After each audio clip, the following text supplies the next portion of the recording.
three things that you have to remember in terms of how to get your company listed from a syllabus point of view is, number one, everyone has heard of it, is IPO. What is an IPO? It's an initial public offering, which is, initial means first time. Public is basically almost everyone. And offering is basically allowing them to buy. So an IPO is nothing but, for the first time, allowing the wider public, disseminating your shareholding to the wider, like the public at large, and allowing whoever wants to participate in the company and become shareholders. That is called an IPO. So whenever a company gets IPO'd, it's basically to say that they're open to getting bids from investors. Usually it is, today it has become global. Sometime back it used to be restricted. For example, a UK company will do IPO in the UK, but today it's become global. A UK company does IPO in US, and me sitting in India, I can invest in a US company as well, which may have domicile in UK and which has operations in North Korea as well. So all of those things are possible today because the world has become global. But IPO, so as to say, whenever I say the term IPO, I'm basically saying that the company is bringing an issue. They're coming up with, they're issuing shares to the public at large. They're saying that, you know what, I have 1 million shares worth 98.42 each. Would you like to buy? This is an IPO. Of course, this 98.42 is not usually sacrosanct. In case of IPO, you have a range. So what you do is, most of the IPOs, they'll say, you know what, I have 1 million shares. You can bid whether you want to invest between 90 to 120 within this range. And most of the people, they will invest, they'll put bids wherever they find maximum value. And let's just say the bid comes at 100, or let's just say 99. So in that case, IPO will go through at 99, because 99 is where all the 1 million shares get subscribed. So that's how IPOs actually happen. But for us, what is important to understand is that in case of an IPO, the company comes up and says that I have all of these shares. I am bringing it out in the market. If you want, you can bid and I'll allow you to participate. I'll accept your money and I'll give you shares in return. That is how IPOs function. Second way that we have to understand is called a direct listing, which means it's kind of the exact flip of IPO. In IPO, what did I do? In IPO, let's just say, in case of an IPO, the company comes up and says that whoever wants to invest, just give in your application, and on the application state the overall quantity of shares that you want to buy, overall number of shares that you want to buy, and the price that you want to pay for it. So it'll be like an form. Within form, you will have quantity, price, all of this data will come, and they will collate all the data, and then wherever there's a match that happens, they will agree to it, and then they will get the company listed at that specific price. They will accept the bids, and then they'll get it listed.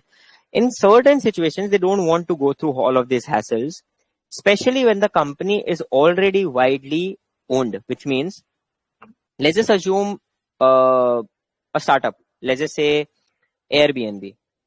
And this is a hypothetical example. Let's just say Airbnb. I think it got founded in 2006, 7 or 12, something like that. I think 2008, 2012 they had done, within Obama, something like that. So let's just assume that it founded in 2010. And let us just assume that over the next 8 years, they raised multiple rounds, which means they raised money from Blackstone. Let's just say they raised money from more people. GIC, let's just say Aberdeen is one, which you would have heard of. Then you have Prudential, and so on and so forth. Let's just say you got 100 different investors on board. So you already have 100 different investors, which means, or let's just say 1,000 different investors. Let me increase the number further. So you have 1,000 different investors who have already provided capital to you. You don't need any further capital. You don't even care about whether you're listed or not. You don't want people to come in and say that, you know what, give me a bid for 100 shares at $90, and then I'll decide what is to be done. You don't want to go through all that hassle, but you want to provide these people with the advantage that we just spoke about a while back, the advantage of ability to sell. So you want to give them ability to sell. In that situation, what you will do is you will go to the London Stock Exchange and you will tell them, you know what, I have a company called Airbnb. I already have 1,000 investors. Why don't you just list my company? I'll pay you whatever fee it is. Let's just say £10,000 is the fee. I'll pay the £10,000 as fee. Get my company quoted on the stock exchange so that the existing 1,000 or 10,000 or 1 lakh invest or 100,000 investors, whatever it is, they can all buy and sell shares directly in the market. So that is called a direct listing. The company is not doing an IPO.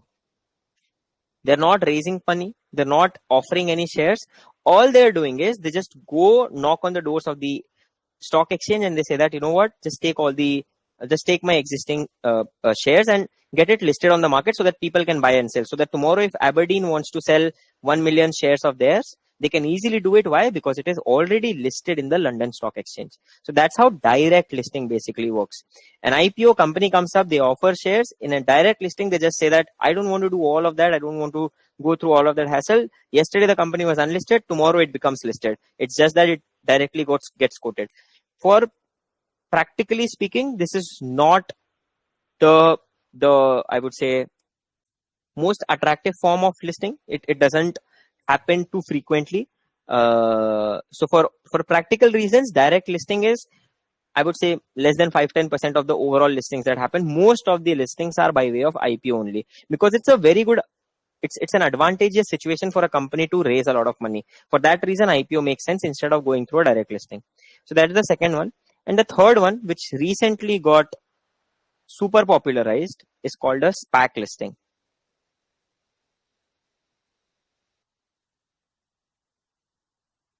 Now, this is one of the, like I said, a recent way of getting companies listed. So what happens is, and a lot of SPACs basically formed during COVID. So what happened was, during COVID, let me give you a little more context behind SPACs. SPACs existed before this as well. It's not a new instrument. It's just that they got crazily popularized during and after COVID. So COVID happened. Monetary easing happened, which was the next thing. Because of monetary easing, loads of capital came out and people had a lot of money. Like the central banks, they basically just printed money like anything and they just distributed all the money. Now people are sitting on a lot of cash. They don't know what to do with it. In that frenzy of the market, a lot of SPACs basically form. So how SPAC basically work is, the name of the SPAC will give you some context. It's called a special purpose acquisition company or special purpose acquisition vehicle. So it's a special purpose acquisition vehicle / company. So how this basically works is, a SPAC would basically go out into the market and they'll say, you know what, you're sitting on a lot of capital. You don't know what is to be done with that capital. I can solve that problem for you. Why don't you, and let's just say I'm a person of pedigree. Like you said, you want to work at BlackRock, right? Let's just say managing director at BlackRock. A person with great pedigree, 30 years of experience, he retires. And let's just say he's someone who's very well connected, known in the market. What he will do is, after retirement, he'll say that, why don't I open a SPAC? And a SPAC is nothing but an IPO of a company which has nothing. So essentially, let me tell you what will happen in this case is, tomorrow I'll float a company, assuming I'm the managing director at BlackRock. I'll open a company. The company will be called PSABC Limited. What does the company do? Nothing. What is the revenue of the company? Zero. What is the profit of the company? Of course, zero. or negative. Maybe they'll pay me salary, so the profit is minus 20 million, whatever. What I do with SPAC is I say that, you know what, I am someone who has a lot of pedigree into the market. I know the entire ecosystem. Why don't you give me $200 million? And why are you giving me this $200 million? I will use this $200 million to find a great company, or to find 2-3 great companies. So what I'll do with this money later on is that I'll use this 200 million, which I've collected from all of you. I'll use that 200 million, and then I'll go out into the public and then try to find out good companies which are unlisted. And what I'll do, I will buy them. So essentially what a SPAC does is, initially what I was doing was, I was Starbucks, I did an IPO, I raised money, my shares got listed. Second route was, I'm Starbucks, I don't want capital, I don't give a damn about money, or I don't want to get into the hassle of doing an IPO. It's too much of a headache for me. So I just went to the stock exchange and said, you know what, they get my company listed. Third situation is, assuming, let's just say there's a small, let's just say Costa Coffee or any other coffee company which is not listed, for example. I don't know whether it's listed. Let's just say it is not listed. What this SPAC will do is, the SPAC will acquire this in entirety.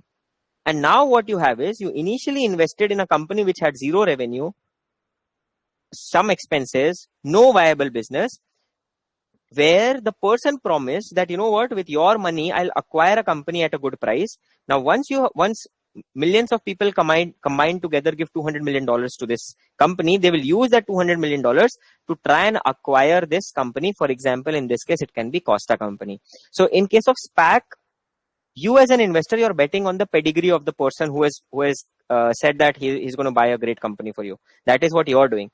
And the company at the back, which can be Costa Coffee, it can be Actuators Education Institute, or it can be any other, company for that matter. The entire company gets acquired by that SPAC, and that SPAC is already listed. So at the end of the day, what is happening? Actuators gets acquired by SPAC, and SPAC is already listed, which means I automatically get listed. So it's like a chain of listing, but that's how it is basically structured. So there are 3 major methods of getting capital. You can either get it by way of number one, you can get it by way of IPO, or you can get a direct listing, or you can get a acquisition through a SPAC, which is third methodology through which you can raise capital. With which you can get your company listed. So that's like the 3 major ways to get yourself listed.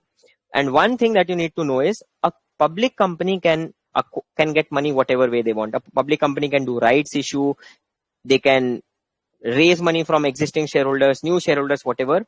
In case of private companies, raising capital is very difficult. When a private company raises capital, we call it private placement. Why do we call it private placement? Because you're placing the shares privately. So practical example would be, here the example was that Actuators gets acquired. If it does not get acquired, and let's just say I need capital, how will a private placement work? I'll call you, I'll call 100 of my different students. Out of the 200 students that I call, 180 will say no. Rest 10 will say, okay, I'll think. And 5 will give me money. So that's how private placement basically works. I need to have a private conversation with all the interested parties, sell them my entire story, tell them my entire value proposition, and out of 200 pitches, maybe 5 will convert, who will probably be okay to give me money. That's how a private company raises money.